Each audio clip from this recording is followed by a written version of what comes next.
$5 million is going to resources in King County to help manage the mental health crisis impacting kids and teens, especially when it comes to self-harm. One community hopes to be part of that change and save lives by having a conversation. Fox 13's Frankie Thompson is in Maple Valley to explain those efforts. Frankie?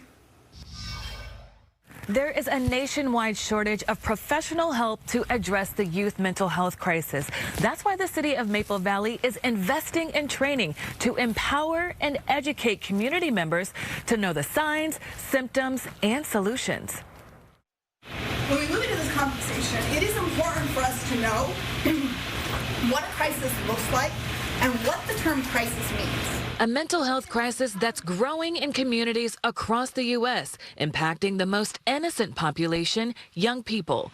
In the journey to support their mental and behavioral health, the first step is having conversation. That's how we change our communities. That's how we change our culture. That's how we start these conversations, by talking about it. The Centers for Disease Control and Prevention issued a warning on the mental health crisis in youth, stating suicide among kids between ages 10 and 19 years old rose by 45.5% between 2010 and 2020, while emergency room visits for self-harm increased almost 90%. We know that those numbers have increased. We know this definitely is an issue.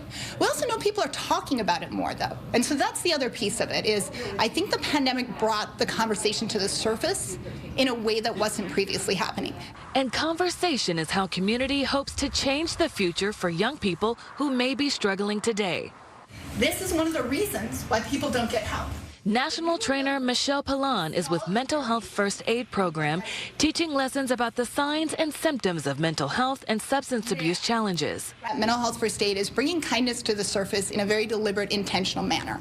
A class now more important than ever. As the national crisis rises, the number of child psychiatrists is declining. We have a shortage of professional help out there. If we can strengthen our communities, if we can get everybody in our communities trained in mental health first aid, by knowing how to recognize those signs and symptoms, we can catch kids early because we've got more eyes paying attention. We can support kids before we wind up needing professional help, before it turns into a crisis conversation. The city of Maple Valley is investing in this critical training, offering the courses every month for anyone who wants to sign up and be part of the change. This touches all of us, so we want to empower our community to have tools and resources to be able to support people who are struggling right now. A struggle communities can learn how to resolve together to protect the youth. It strengthens our community safety net. City leaders say this training is available to local churches, groups, schools, really anyone who is interested in supporting children. Those interested will have to submit a request form to schedule the training. Reporting in Maple Valley, Frankie Thompson, Fox 13 News.